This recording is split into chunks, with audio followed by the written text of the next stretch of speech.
I lead a deliberately simple life in my RV, and that includes carrying water several times a week so that I have water for cooking and bathing and drinking.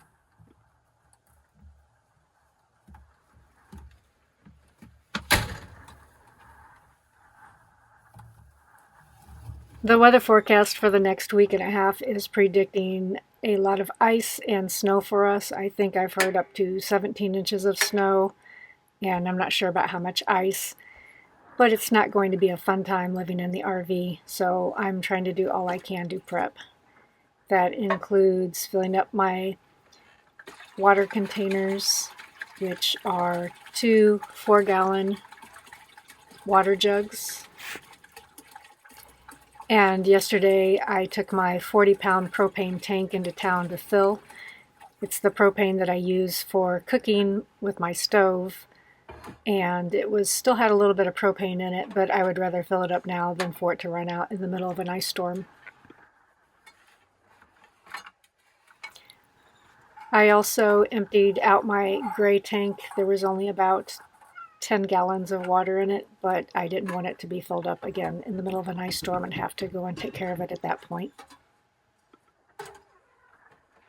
Although I do have a small water pump that I can use to take showers in here, I probably will not do that until the storm has passed and everything has warmed up again, and instead I'll just go into my mom's house and use her shower.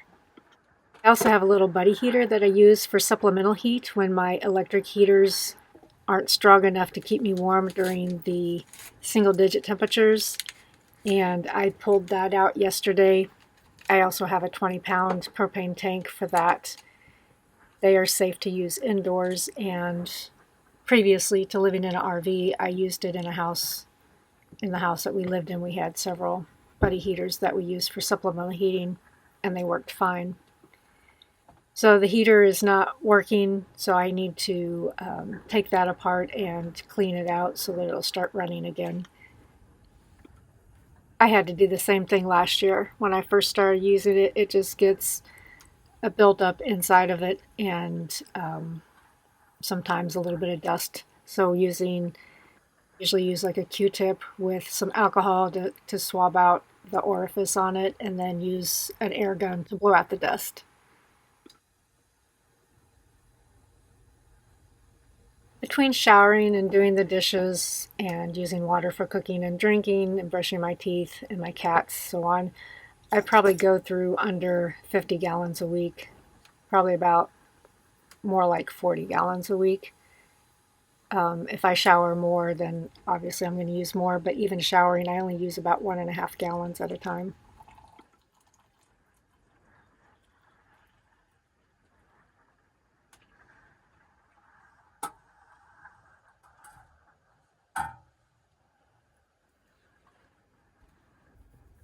My dishes, I use that little dispenser there you can see next to the sink, and I fill that with water. I basically rinse off my dishes. I have a bottle with south suds and water that I spray all my dishes, and then I scrub them really good, and then I rinse them off. On really cold days like today, I will heat some water on the stove as I'm doing now, and I'll use that to have warmer water. Sometimes I'll pour it in the dispenser to warm up the water, and sometimes I'll just pour it directly on the dishes. But the majority of the time, I just use cold water or room temperature water to wash my dishes, and it works out fine.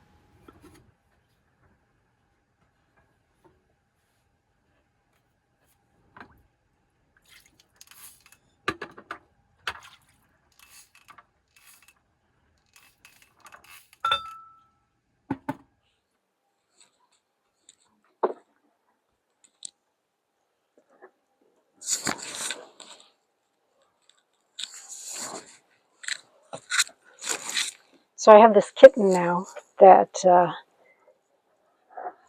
I acquired by accident.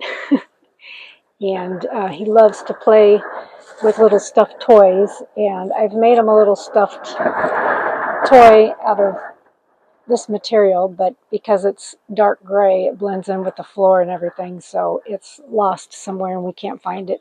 So I'm going to make him a second one, and I'm going to use this striped cashmere fabric instead of the gray, and hopefully it'll be a little more visible and we'll be able to find it, because that was his favorite toy while he had it.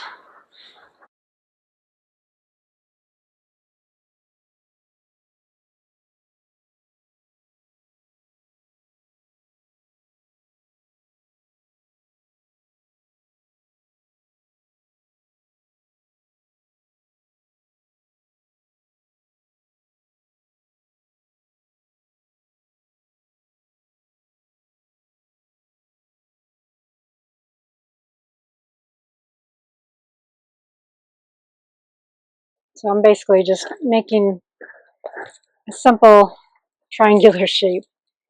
Yeah, we call it his mousey, even though it doesn't remotely look like a mouse, but basically when it's done, it'll just be a just a stuffed little triangle. Give me my banana back. This is why I make him toys, so he doesn't destroy my food.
This little scrap mouse is a great way to use up sewing scraps that I don't want to throw away, but they're really too small to do anything else with. So I just cut them a little bit smaller and put them in and use them as the stuffing.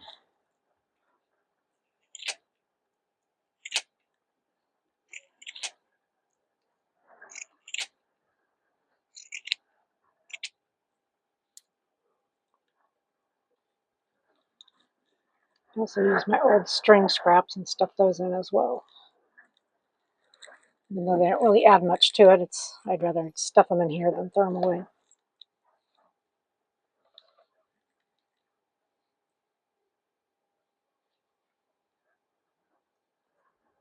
It's a mystery, wintry day outside.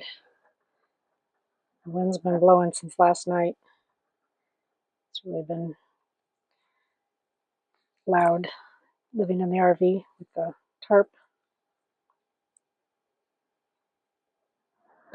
But I will say, I have stabilizers on this RV, and they work really great because I hardly ever feel the wind shaking the RV. And usually if I do, it's just one little rock here and there.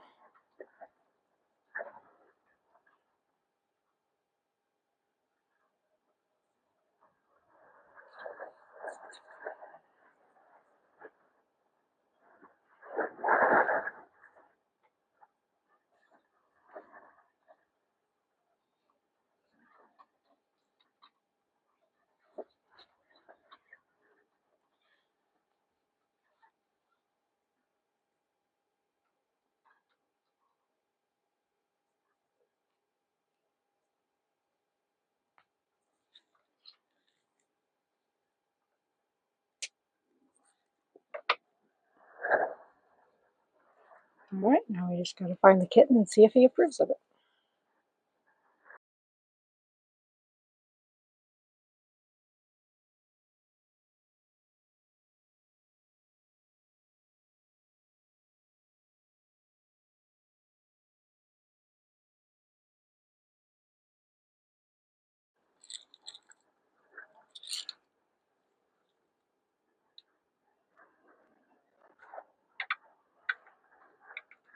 Kitten approved.